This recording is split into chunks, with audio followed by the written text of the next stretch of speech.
So in my hand is what I call my thinking part. Recently I had a thinking challenge where I had a number of people join me to deliberately and intentionally think for 30 days.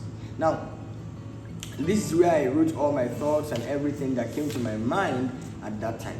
Albert Einstein said something that I wrote down here. He said the solution to the problem we face today cannot be solved in the same level of thinking that we were when it was created. My friend Jeff Anderson would say that thinking more is key to more.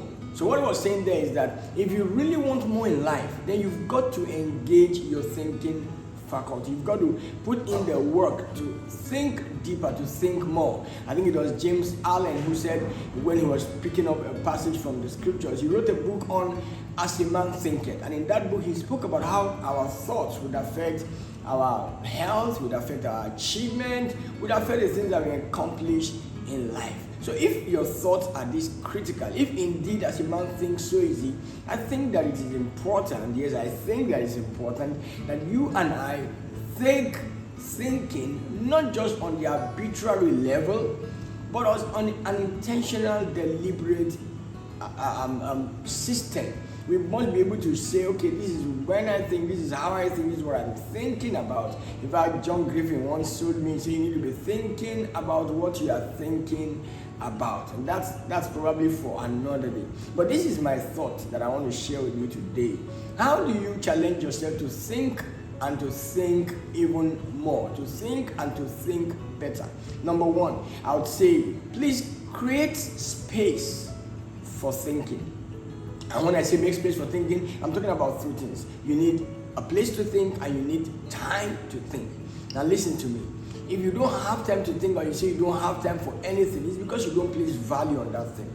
If you have value for something, you are going to find time for it. So you need to create space for thinking. There must be a place and a time when you're able to sit back and do some thinking. That's the way it becomes intentional. The second thing is that you've got to be able to also create a system to sharpen your thinking. And the key word for me there is the word reflection. How do you reflect? Because you just think, but you've got to be able to think, like I said before, into your thinking. How do you sharpen your thoughts? Because it's not every thought and every idea that comes from your thought that you can just fly into the market. You've got to have a place where you are reflecting. Sometimes it might be you sharing your thought with somebody else and thinking together, what I call a thinking partner. You've got to have a place where you can reflect, because reflection will usually turn simple ideas into insights that can generate a lot of income and also create impact for you. So you've got to be able to find that system that helps you to sharpen your thoughts and make it better. But aside that, you've got to also be able to find a way to stretch your thoughts. See, stretching your thought is when you make your thought bigger, when you make it better and brighter. You're expanding your thought. Again, that could happen when you get into the place of reflection with friends or with someone that you know also has the capacity to think deeply, because sometimes not everyone that thinks.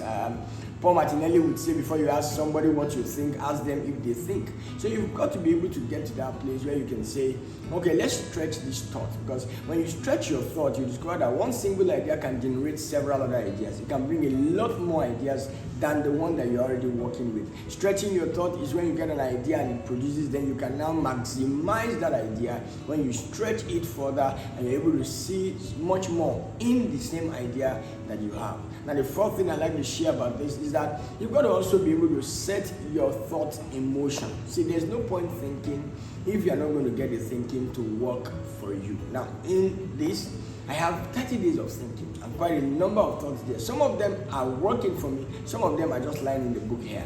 But the benefit of this thought is not when it is written in this book. The benefit of the thought is when I set it in motion, and that talks about action.